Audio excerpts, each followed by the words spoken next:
Assalamualaikum warahmatullahi wabarakatuh. Perkenalkan, nama saya Ahmad Nurul Fani, NIM 2022 51190, kelas G Praktikum Pemrograman Web. Di sini saya akan menjelaskan sekaligus menemukan tugas akhir saya, codingan sekaligus hasil websitenya.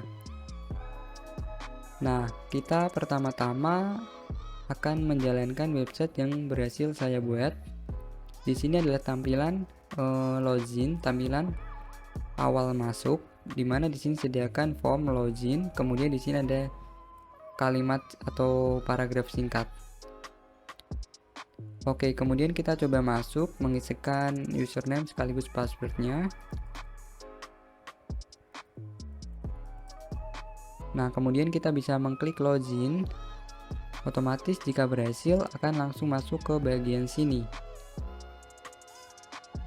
Kemudian di sini adalah website sederhana yang berjudul Perpusku, di mana website ini hanya bisa mengelola anggota, hanya ada satu menu kelola anggota, di mana di kelola anggota ini kita bisa melakukan create atau tambah anggota, kemudian edit, delete, dan juga cetak.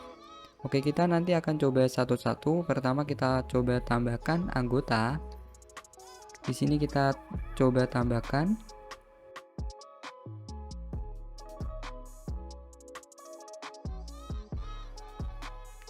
Oke, kemudian kita bisa menambahkan. Dan jika berhasil akan ada notif atau pesan alert seperti ini, data berhasil ditambahkan. Kita coba cek, tadi kita menambahkan Muhammad Yusuf dan berhasil dimasukkan ke dalam tabel. Kemudian kita juga bisa mengupdate. Nah, di sini mengupdate. Kita coba update ke teknik mesin dan data berhasil diubah. Oke, kemudian kita coba yang namanya delete. Kita coba delete yang data ini. Data berhasil dihapus dan kita cek sudah tidak ada. Oke, terakhir kita cek, kita cetak dari data. Kita coba cetak yang tadi kita buat, Muhammad Yusuf. Klik aja cetak.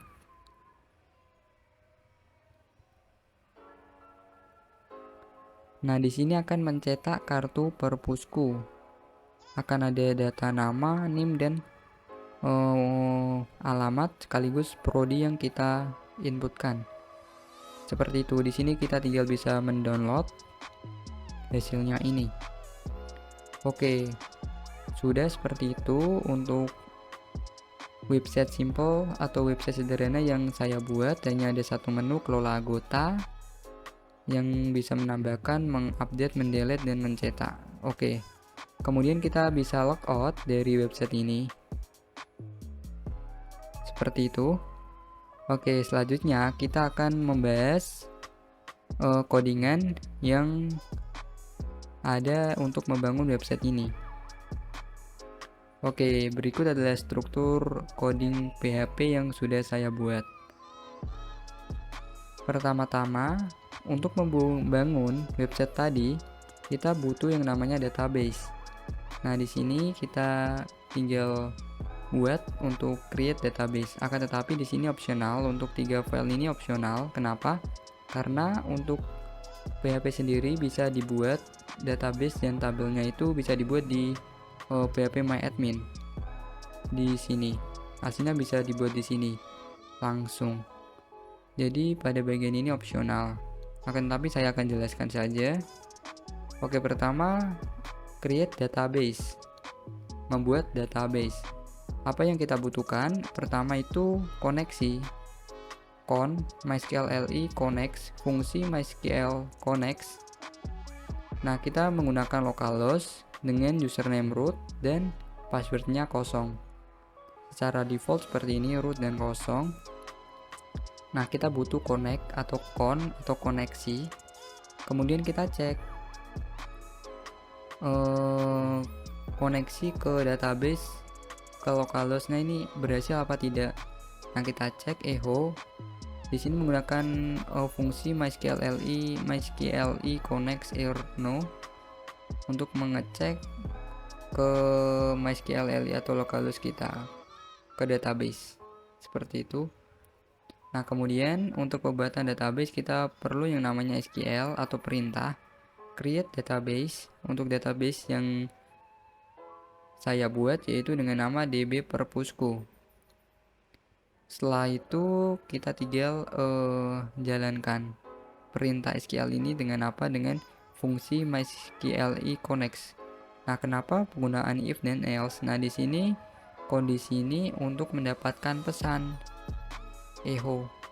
Kalau kita tidak menggunakan if ya juga bisa, tetapi tidak akan tampil pesan seperti ini. Nah, kita menggunakan kondisi if else ini. Kemudian kita MySQL query. Apa yang kita butuhkan untuk menjalankan query-nya tadi? Pertama, koneksi ke database, koneksi ke localhost kita, kemudian SQL atau perintahnya. Nah, kemudian jika berhasil maka akan ditampilkan echo database berhasil dibuat.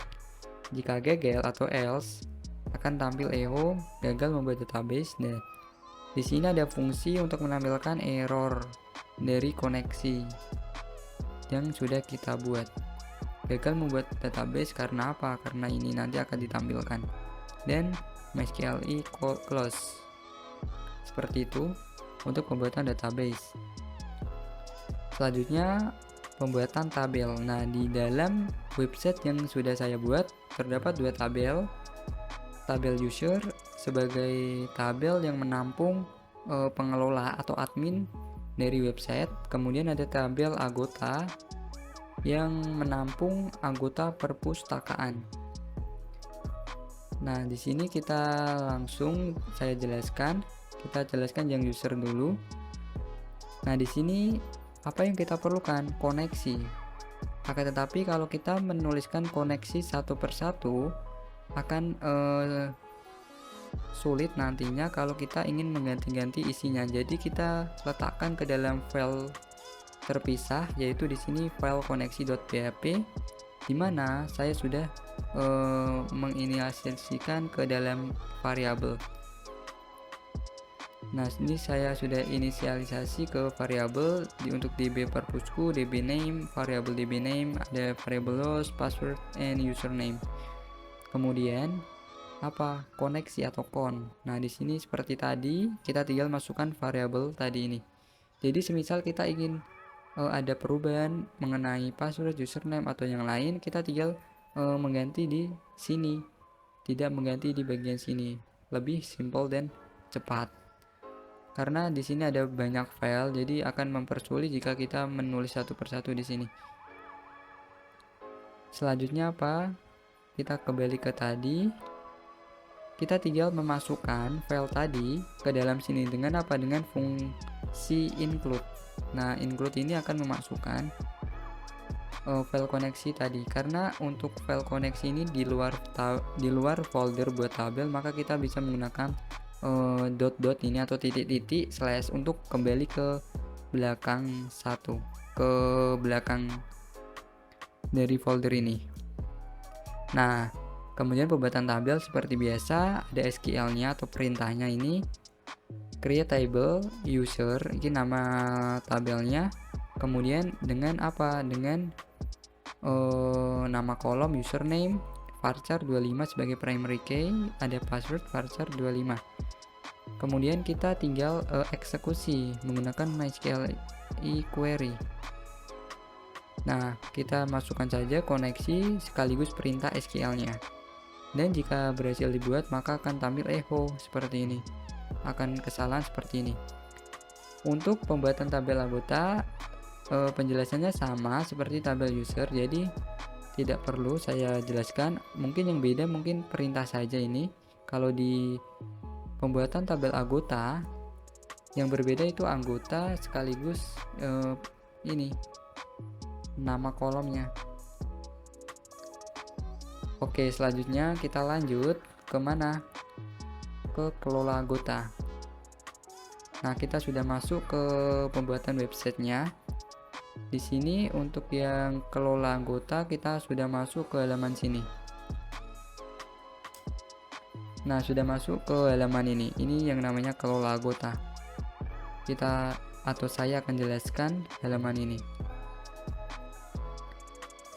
Oke, pertama di sini untuk yang sesi-sesi ini kita abaikan dulu. Belakangan ini soalnya ini berkaitan dengan login. Lewati dulu, kemudian kita langsung aja ke sini. Kita ke sini untuk menampilkan apa? Menampilkan data-data dari tabel anggota. Ini kan menampilkan data dari tabel anggota. Oke, kita buat HTML sederhana di sini. Seperti biasa, dostype dan lain-lain. Oke, kita ke intinya saja. Di sini ada judul di sini sebagai top nav. Sebagai top nav di sini kelola anggota.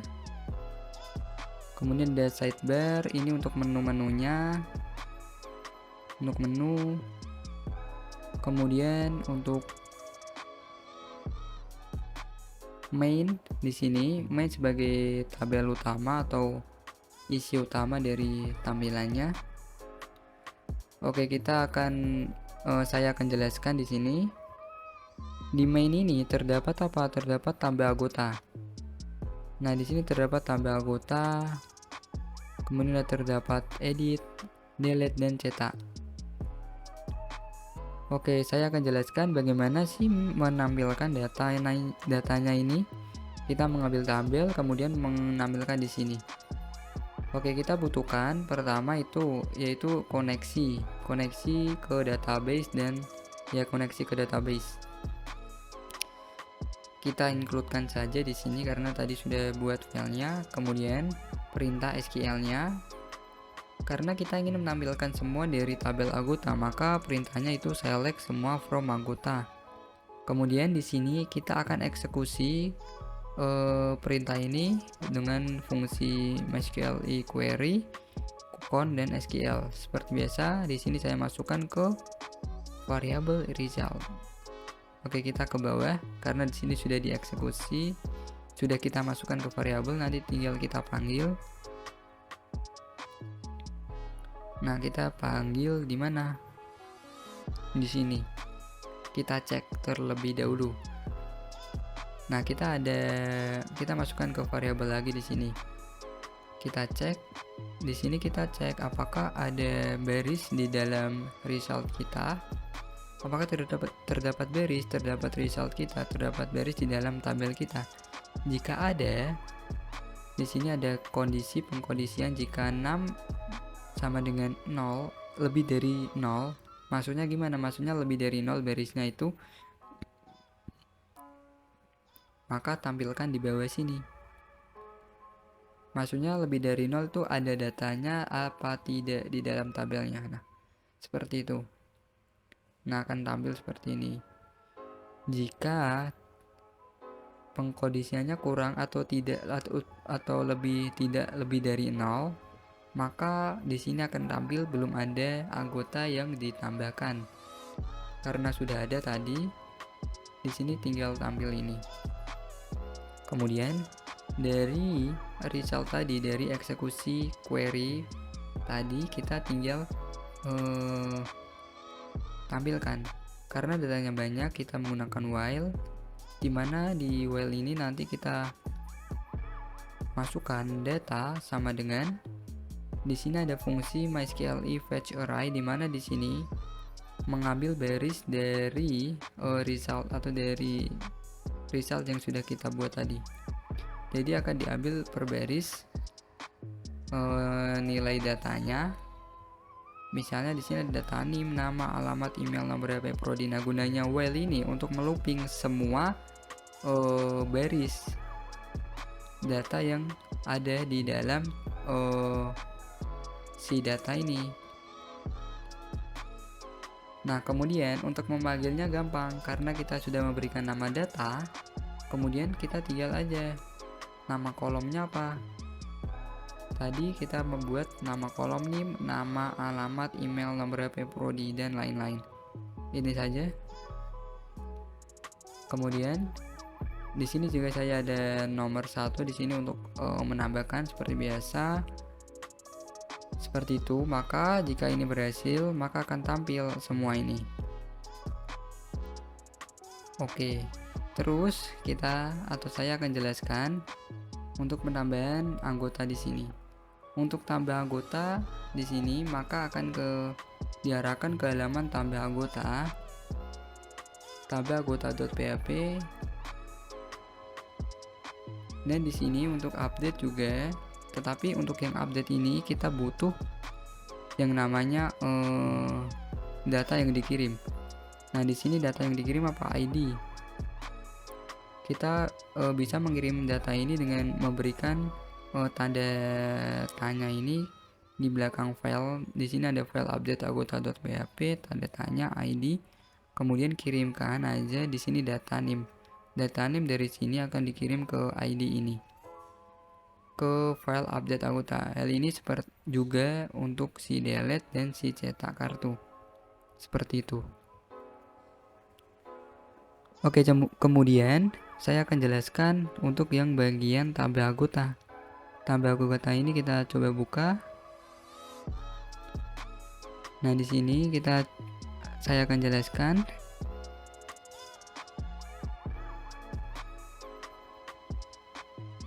Untuk tambah anggota, kita menggunakan form. Di sini ada form. Dan yang perlu dan penting itu kita penggunaan action method. Action dan method ini perlu. Nah, saya jelaskan untuk actionnya ini, kita menjalankan atau mengeksekusi formnya ini di halaman ini sendiri. Tidak kita arahkan misalnya ada proses tambah.php, tidak, tetapi saya jalankan di halaman ini sendiri. Jadi kita kosongi untuk actionnya ini, kemudian metodenya kita juga berikan yaitu metode post. Ini khusus yang tambah. Kemudian seperti biasa ada inputan, di sini ada inputan HTML. Dan yang perlu ditekankan yaitu penggunaan name, karena di name-nya ini nanti kita tangkap di eksekusinya tadi, di logiknya. Ada name, nama, alamat, email, dan nomor HP. Kemudian di sini saya penggunaan select. Jadi penggunaan select yang penggunaan ini. Di sini ada option. Di sini select, jangan lupa ada name, penting ini. Name prodi. Untuk nantinya kita tangkap dengan memanggil ini. Kemudian ini isinya. Option, jangan lupa untuk pemberian value pada setiap optionnya ini. Jadi nilai atau value yang dikirim ke name prodi ini nantinya ya ini si value ini, bukan si ini, bukan di dalam ini tetapi di bagian sini, di bagian property value. Kemudian terakhir ada button. Nah, di button ini kita buat tipenya submit, kemudian name-nya submit, tambah. Kemudian berikut adalah logic setelah kita kirim. Seperti biasa butuh yang namanya koneksi. Tetapi di sini kita buka dulu untuk si functionnya ini. Kita coba function.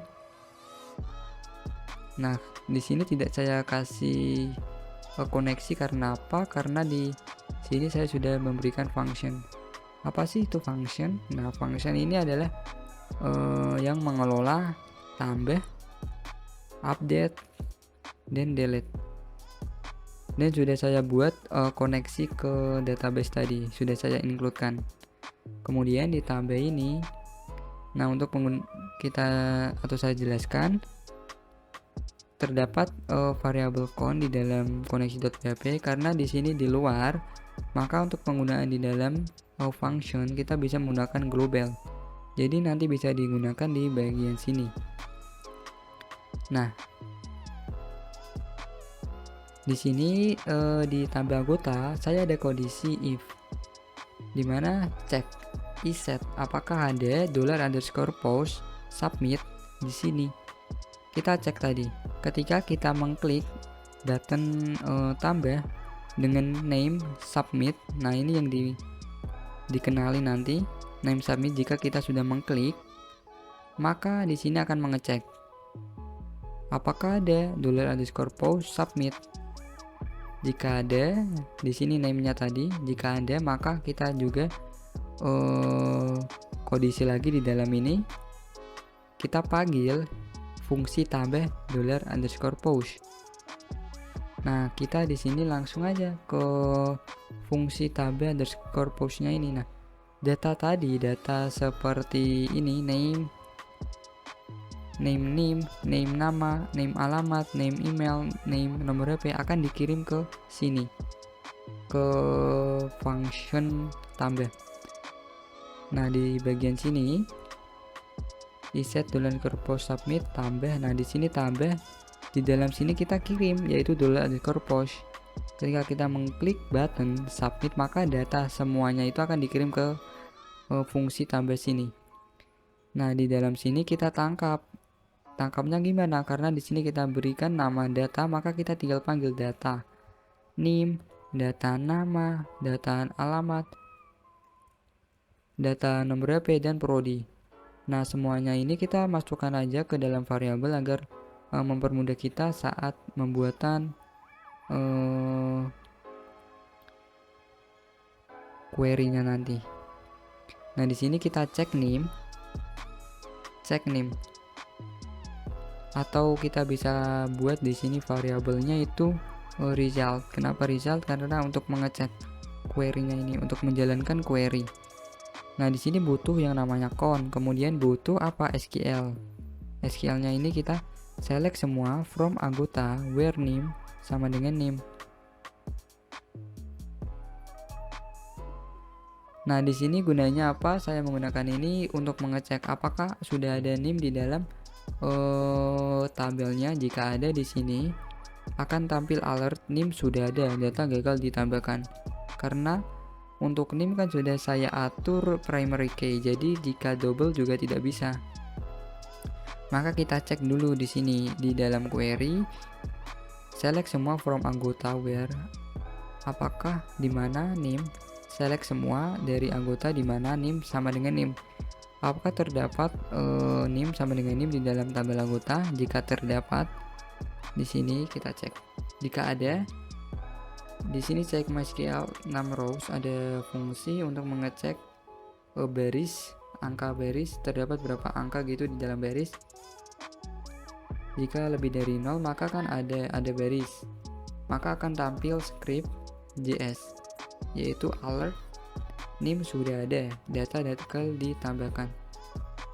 Dokumen location derif akan didirect ke data anggota.php.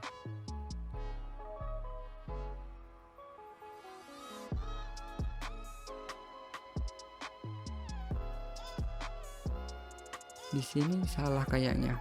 Wait. Akan didirect ke kelola anggota.php. Oke, seperti ini. Oke, kita coba cek.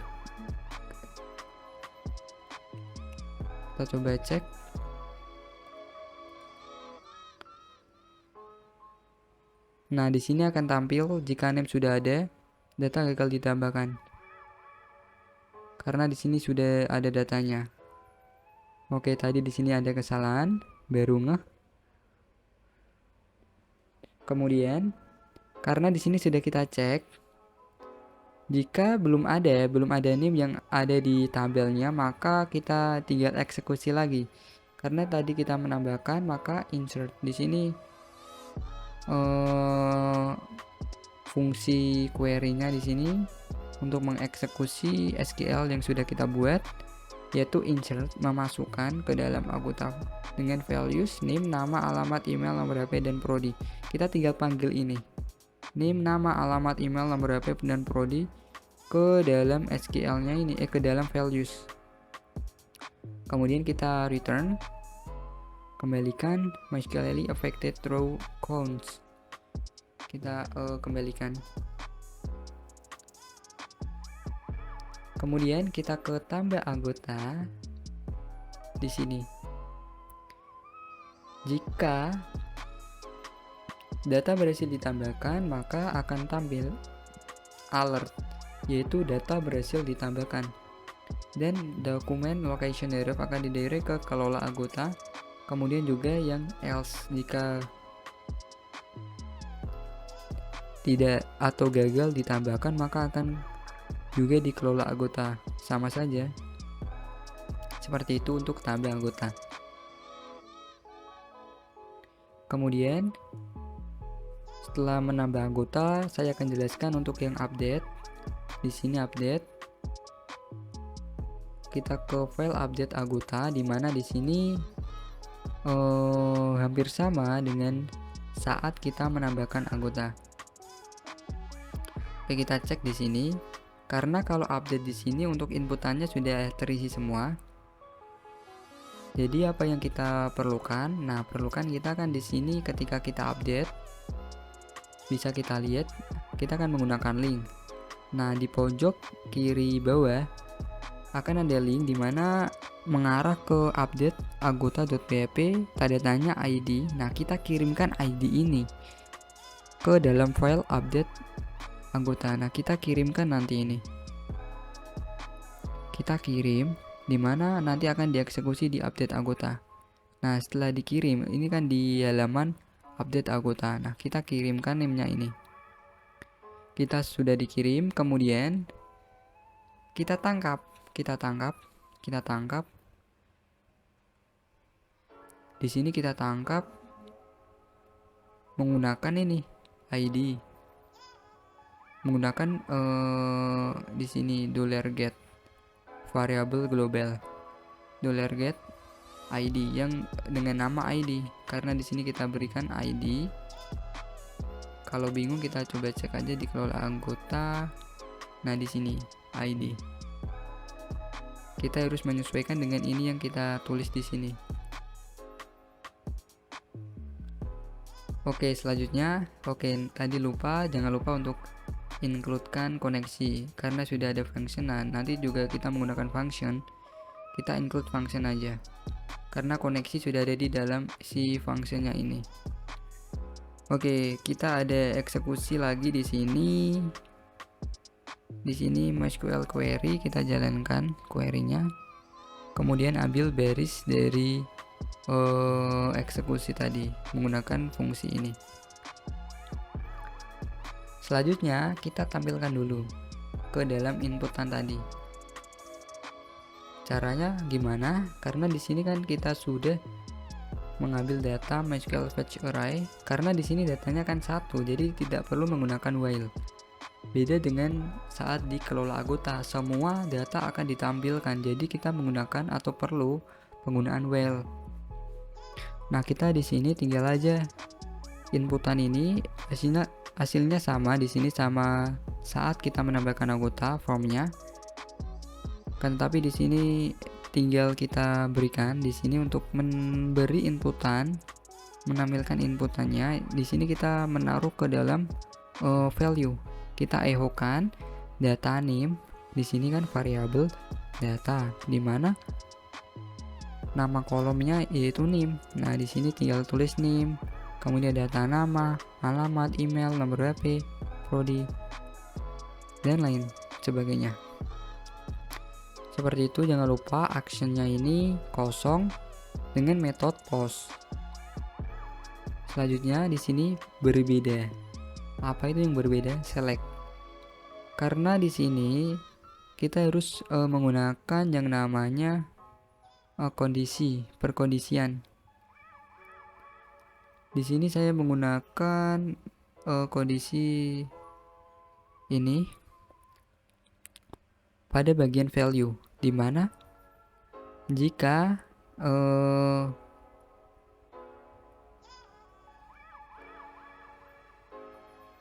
kita di sini cuman menghilangkan atau menghidden dari property optionnya ini. Ketika di sini sama halnya dengan pilihan kita, misalnya gini, Di sini teknik informatika. Kan tidak perlu di sini ada teknik informatika lagi di bawahnya. Jadi kita hilangkan atau menghidden. Di sini pakai kondisi PHP echo di mana data prodi ini sama dengan teknik informatika. Jika data prodi sama dengan teknik informatika, tanda tanya, maka di hidden. Jika tidak, maka kita beri string kosong. Jadi tidak di hidden. Di sini seperti itu.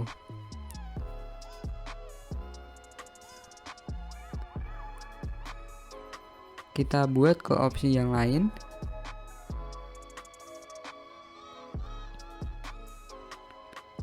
Kemudian ada button di sini type submit, name submit. Di sini kita tinggal eksekusi atau logiknya. Di logiknya ini kita tinggal cek apakah terdapat $_post submit. Jika ada, maka di sini jalankan kondisi update $_post. Kemudian update $_post lebih dari 1. Nah, di sini kan cek dalam function kita lihat function update, dimana di sini sama kita tangkap semua. Kemudian kita langsung eksekusi dengan query update anggota set nama. Nah, di sini penggunaan SQL-nya harus teliti karena jika terdapat kesalahan mungkin tidak atau error saat di submit. Update anggota set nama, alamat, email, nomor HP dan lain-lain. Nah, di sini di mana name sama dengan name. Nah, untuk name sendiri tidak boleh diubah karena di sini sudah sebagai primary key. Di sini tidak perlu diubah.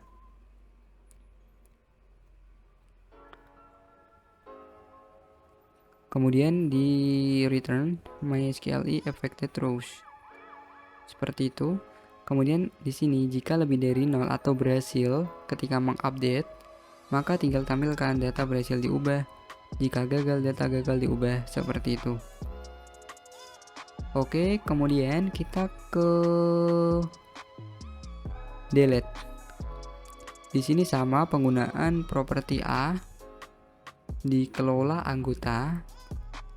Di sini di delete. Nah, kita kirim ke dalam file delete anggota ID dari name ini. Seperti itu.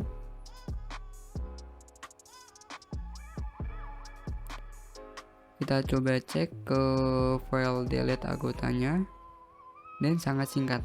Kenapa singkat? Karena memang kita tidak ada tampilan di delete ini, hanya logikanya saja.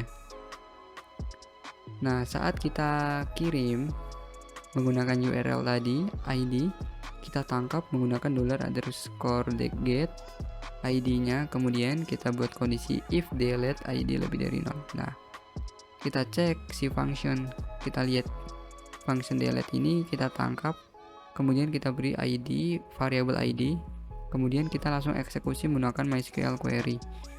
Yang kita butuhkan apa? Koneksi sekaligus SQL, seperti itu untuk update, tambah dan delete. Kemudian dikembalikan di sini return.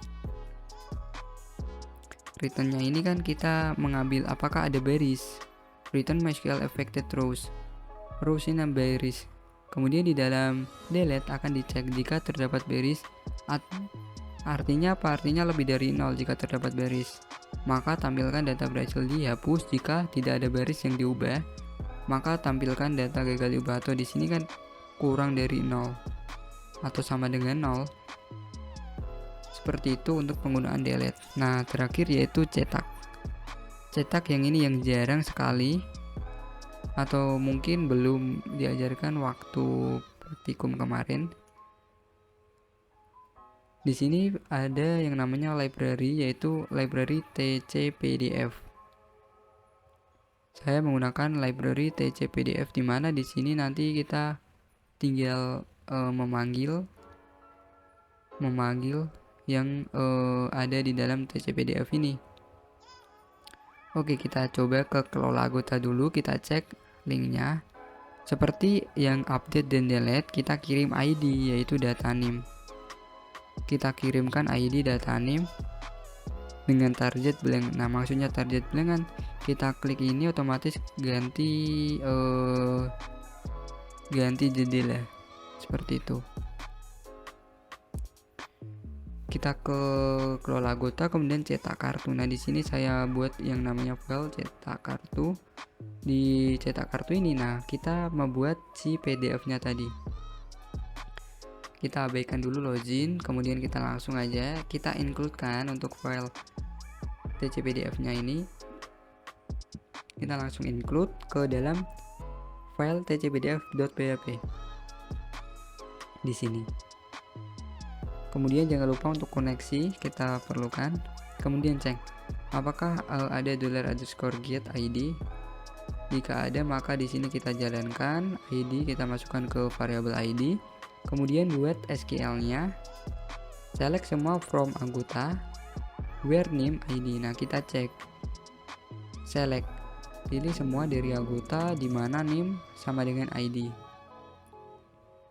Kemudian hasil result MySQL query con SQL. Nah, kita eksekusi di sini menggunakan fungsi SQL query dan kita masukkan ke variabel. Nah, kemudian kita ada kondisi lagi. Untuk apa? Untuk memastikan lagi jika result dan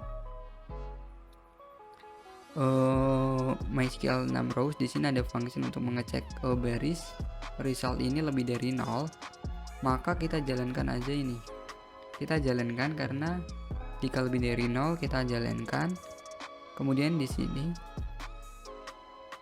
kita atur page width 210, kita atur page ukuran halaman width-nya, kemudian kita atur ketinggiannya. Kemudian di sini create new PDF. Nah, untuk pembuatan PDF-nya ini utama PDF sama dengan new TCPDF. Nah, kita di sini penggunaan ini tadi TCPDF. L ini untuk landscape, millimeter untuk ukuran, dimana di sini array untuk ukuran page width dan page height true. Kemudian kita di sini set informasi untuk nanti PDF-nya. Set creator, PDF creator, PDF set author untuk nama authornya. Hasilnya bisa diganti di sini. Your name untuk namanya kan kita bisa mengubah. Kita kasih aja ini. Data untuk set author kita kasih aja nama. Kemudian set title di sini untuk mengatur title atau judul dari PDF kita, kartu anggota, data name. Nah, di sini saya beri name untuk membedakan data satu dengan data lain saat di download. Kemudian set subject, kartu anggota perpustakaan. Keywordnya ini TCPDF, PDF example test guide. Nah, kemudian set default monospace font. Di sini set untuk fontnya yaitu default monospace font, PDF font monospace. Kemudian set margin di sini jangan lupa set header margin dan set footer margin. Kemudian set auto page break, kemudian add a page di sini tambahkan halaman. Nah, di sini adalah HTML desain yang kita buat sendiri. Oke, kita cek.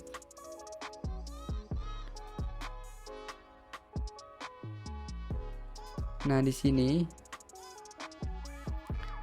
desain dari HTML ini akan tampil di sini desainnya. Desain ini akan tampil di sini. Tetapi ada beberapa properti CSS yang tidak support PDF. Jadi di sini tidak bisa menggunakan display flex contohnya. Kemudian banyak lagi yang lain. Banyak yang tidak berfungsi ketika kita buat PDF-nya ini. Jadi itu kekurangan yang mungkin saya belum menemukan solusinya. Kemudian kita bisa print text using write HTML, kemudian write HTML true false, kemudian tutup and output PDF document. Seperti itu. Jika tidak ada data, maka di sini akan tampil data anggota tidak ditemukan, seperti itu. Selanjutnya sudah selesai semua. Oke, saya jelaskan untuk yang login. Nah, di sini ada login. Apa sih gunanya sesi start ini, kemudian login nanti? Nah, kita coba buka keduanya, kelola anggota sama indeks. Nah, untuk yang file login saya beri nama indeks karena di halaman utama saya beri indeks. Oke, kita indeks dulu.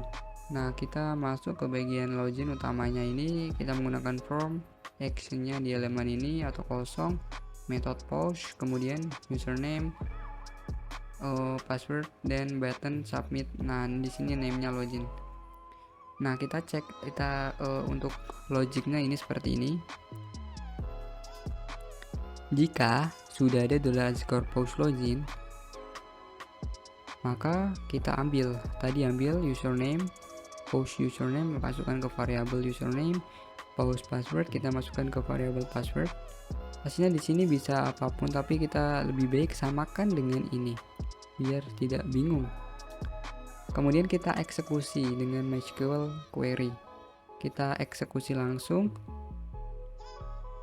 dimana select semua from user where username sama dengan username. Kita cek apakah di dalam tabel user terdapat username sama dengan username. Username apa tadi? Di sini untuk username-nya ini. Oke, kita kemudian kita langsung aja cek jika terdapat baris di dalam resultnya ini, jika sama dengan 1 atau mungkin tadi saya buat lebih dari 0, itu sama saja karena ada datanya sih. Kemudian kita langsung masukkan ke dalam data untuk kita ambil baris dari si resultnya ini, ambil data baris dari si result. Kemudian kita cek apakah password sama dengan data password. Kita cek apakah passwordnya ini apakah ada di data password di data si ini. Jika sama, maka kita langsung berikan aja session login true. True artinya apa? Ada atau benar lah. 1 sama saja. Kemudian kita arahkan ke kelola anggota.php. Kemudian exit. Jika error, maka akan session error. Di sini ada sesi error, saya tambahkan session error. Oke, saya beritahu untuk sessionnya ini yaitu variabel global yang bisa digunakan di berbagai halaman nanti, berpindah-pindah halaman kalau kita mengirimnya. Oke, kemudian di sini ada login gagal, coba lagi login gagal. Nah, untuk di sini saya coba jelaskan untuk sessionnya error. Di sini ada script JS dikit, yaitu ketika ada kondisi di mana sessionnya error ini, maka akan tampil alert yaitu pemberitahuan yang ada di atas session error, dimana di sini akan mengecho yaitu session error. Session error apa di sini? Nah, di sini session error kan sudah saya beri ini nilai. Jadi di sini nanti akan ditampilkan aja gitu di alertnya jika terjadi error.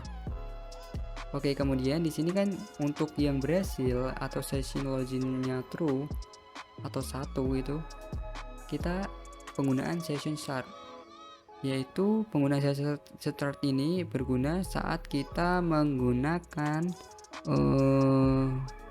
variabel global seperti $sessionnya ini. Kita penggunaan session start itu wajib dan perlu dan harus ada.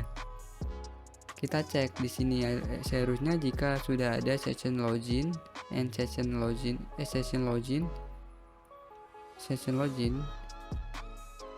Kemudian di header diarahkan ke lokasi kelola anggota.php jika sudah ada gitu.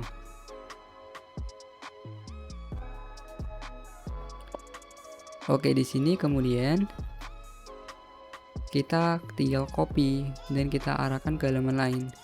Kenapa halaman ini juga perlu halaman-halaman yang lain juga? Nah, berbeda halnya di indeks ini. Di sini iset itu apakah sudah ada session login?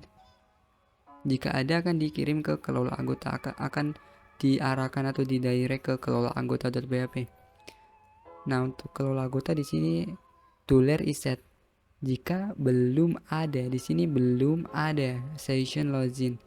Jika belum ada, maka didirect ke halaman index.php seperti itu.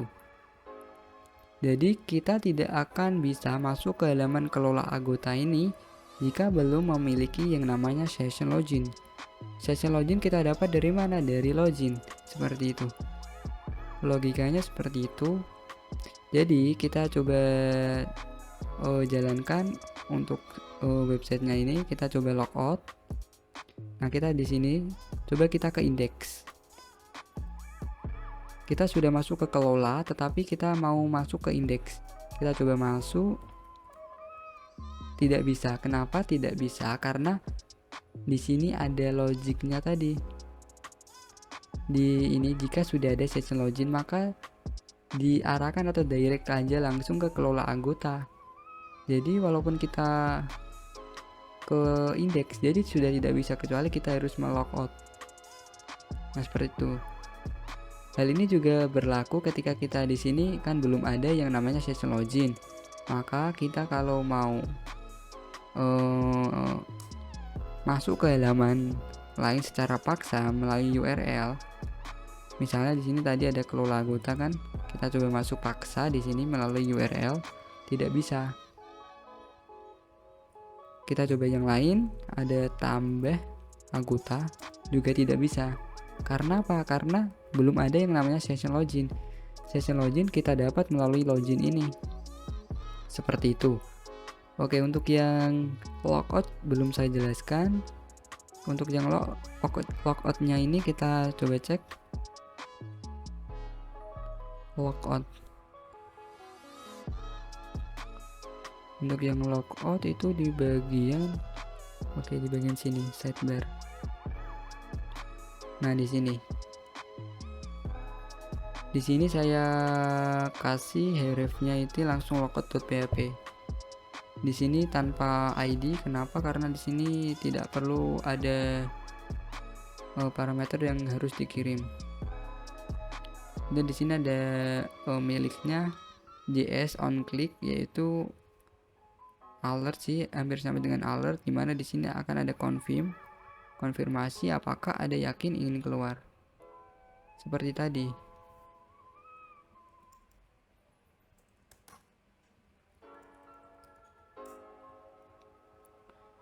Ketika kita mengklik logout, otomatis akan ada tampil alert apakah ada yakin ingin keluar, seperti itu. Oke, selanjutnya di sini kan href-nya mengarah ke logout.php. Kita coba. Nah, di sini otomatis akan dihapus semua yang namanya session start. Session start akan dihapus. Nah, untuk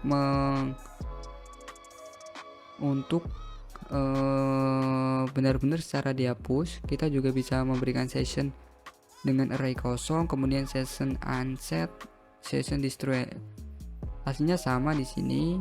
Kita destroy saja juga bisa, tetapi di sini agar lebih pasti kita tulis saja semua. Kemudian kita arahkan ke location index.php, ke lokasi loginnya awal tadi. Seperti itu. Jadi saat kita mengklik logout, otomatis session loginnya ini akan dihapus, dan akan ditambah ketika kita login lagi gitu. Oke, seperti itu. Kemudian saya akan menjelaskan sedikit saja ini untuk mengenai CSS. CSS-nya ini di sini saya tidak menggunakan Bootstrap atau framework seperti yang lain karena memang belum terlalu paham mengenai Bootstrap. Saya menggunakan CSS biasa. Di sini style. Saya akan jelaskan singkat saja di sini. Oke, kayaknya di sini bisa dibagi. Nah, kita bagi aja. Oke, kemudian kita coba di sini. Nah, di sini untuk CSS-nya ini untuk si PHP atau HTML-nya ya. Seperti biasa, jangan lupa untuk pemberian atau link style CSS-nya wajib. Kemudian di sini di style CSS saya menambahkan yang namanya CSS reset. Gunanya untuk apa? Untuk mereset. Jadi untuk misalnya H2, H3 ada yang namanya margin dan lain-lain, itu di sini untuk reset ini akan dihapus semuanya. Oke, kemudian di sini ada mulai coding. Saya mengatur HTML-nya ini scroll behavior smooth, kemudian HTML body, font family menggunakan Spartan sans serif dengan H yaitu 100% seperti itu. Dan di dalam HTML saya membuat kontainer utama di sini, yaitu dengan kelas container.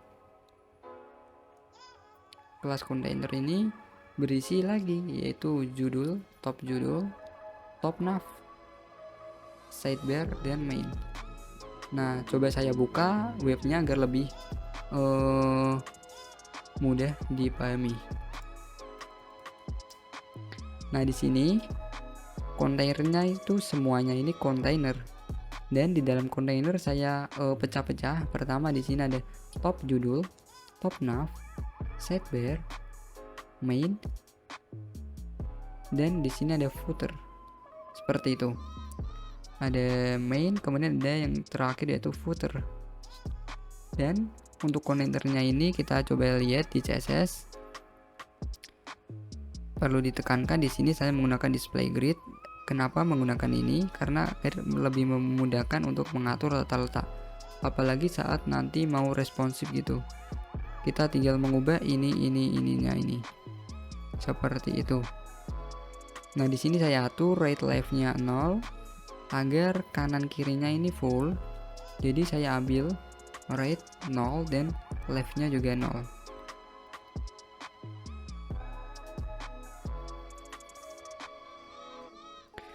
Kemudian di sini ada H-nya 100% mengikuti parent nanti kalau 100%. Kemudian displaynya grid. Nah, di display grid ini kita coba ke bawah sini aja biar lebih. Di sini untuk box sizing itu untuk mengatur kontainer, ibaratnya di situ ada padding dan nanti akan disesuaikan ketika kita menggunakan box sizing. Padding akan disesuaikan, jadi tidak berubah ukuran. Misal kita ada width 100, kita ada padding 20. Nah, nanti paddingnya akan disesuaikan dengan ukuran aslinya gitu. Jadi tidak akan mengubah ukuran asli. Kemudian di sini display grid templates area. Nah, untuk penggunaan grid ini kita butuh grid templates area, kolom, dan row. Templates area yaitu penamaan. Penamaan yaitu kita ada template istilahnya, yang atas ada 2 kolom dan 3 row atau baris. Top judul, top nav, sidebar, main, sidebar, footer di sini. Kemudian kita atur untuk kolomnya ini. Untuk kolom ini atas bawah, ini atas bawah. Untuk yang pertama itu 0,3 fr. Fr itu fraction. Kemudian untuk grid row ukuran, untuk row barisnya ini 0,7, 5, dan 0,3.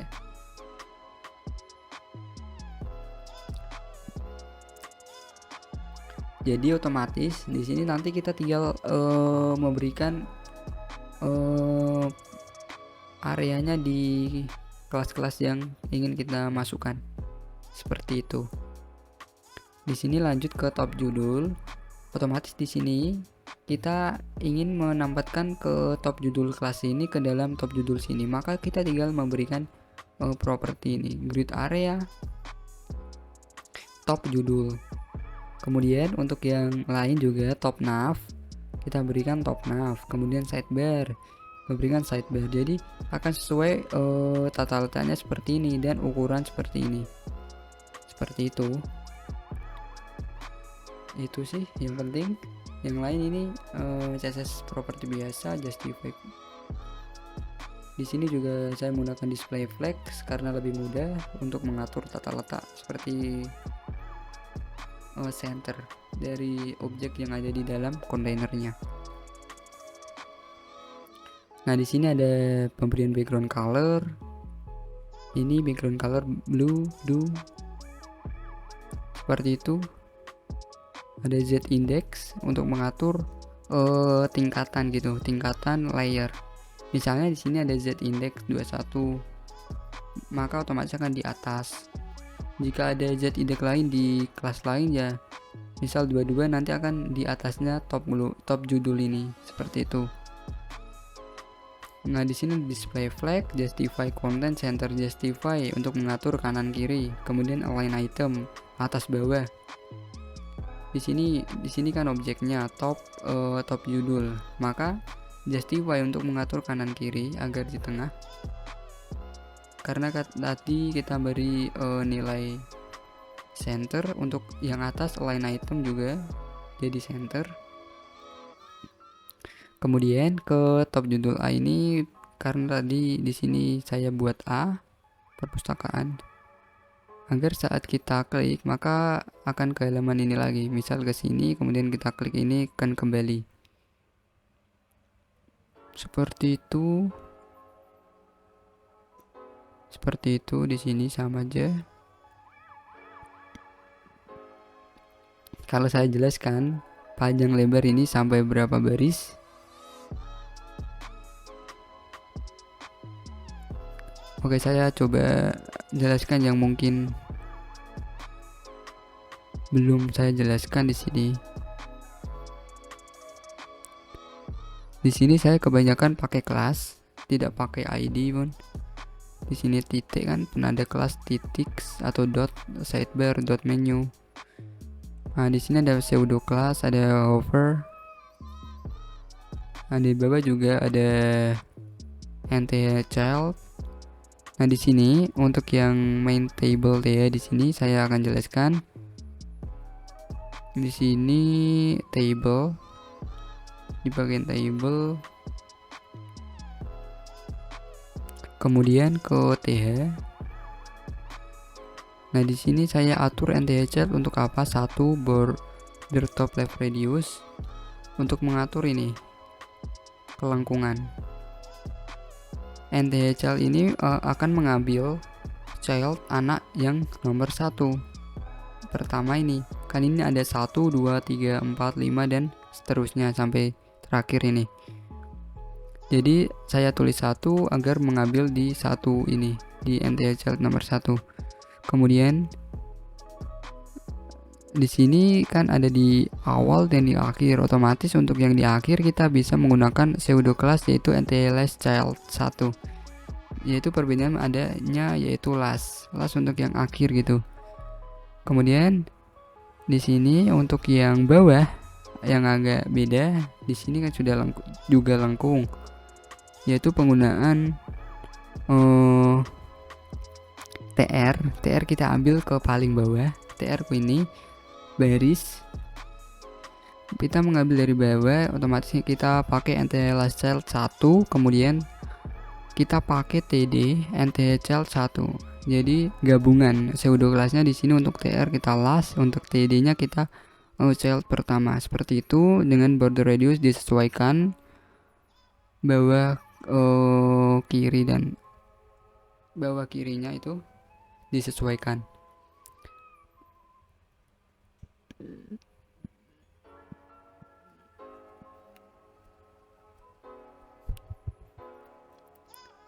Oke, seperti itu yang mungkin. Nah, untuk ini yang jarang diketahui, event. NTH child event itu meloncat, ibaratnya di sini 1, 2, 3 NTH child-nya seperti itu. Nah, kalau kita beri nilai event di dalamnya, maka akan diberikan loncatan 1. Misalnya di sini iya dikasih properti, kemudian di sini enggak, iya enggak, iya enggak, dan selanjutnya seperti itu. Seperti itu sih di sini kalau saya jelaskan sampai 400-an. gak akan selesai.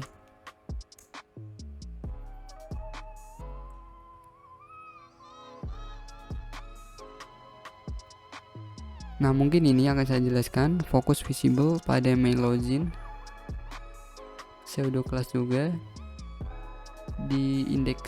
Oke, kita coba buka. Oke, kita coba buka di sini, yaitu di fokus visible pada bagian login. Nah, ini inputan fokus visible. Nah, ini saya mengatur dengan pseudo class fokus visible ini gunanya ketika saat saya mengklik. Wait, di sini mengklik ini, maka yang aktif ini biru ini border atau outline kayaknya, ini saya lupa. Itu menggunakan pseudo class. Di sini outline, karena di sini bordernya saya kayaknya kasih none, ya betul. Dan di sini ada outline, kemudian menggunakan box shadow. Box shadownya ini untuk membuat bayangan biru ini. Kalau biar lebih cetak kita zoom. Nah, seperti ini. Seperti itu untuk fokus visible. Kemudian di sini ada animasi satu ini.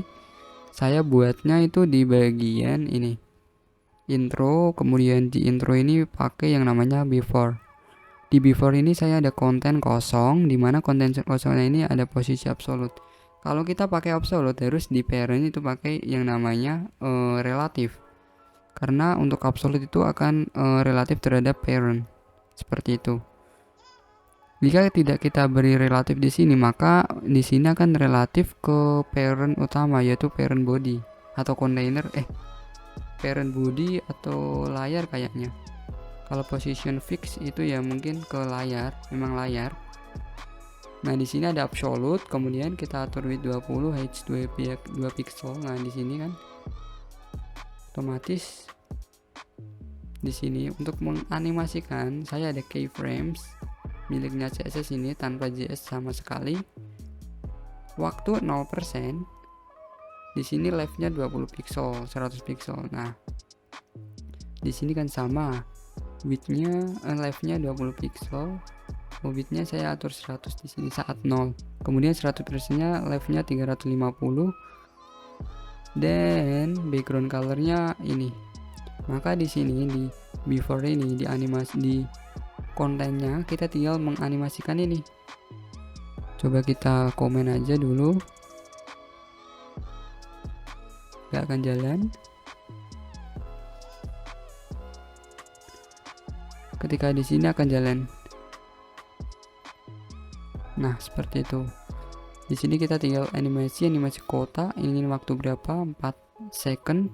Kemudian is infinite alternative forwards. Seperti itu, akan bolak-balik, berulang seperti itu. Nah, di sini footer terakhir. Mungkin itu saja yang bisa saya sampaikan. Jika tidak semua yang ada pada codingan saya jelaskan, mungkin saya minta maaf karena mungkin kebanyakan di sini CSS-nya. Di sini tidak tahu sudah berapa menit videonya. Saya pamit jika terdapat kesalahan maupun kesalahan dalam penjelasan. Saya minta maaf. Wassalamualaikum warahmatullahi wabarakatuh.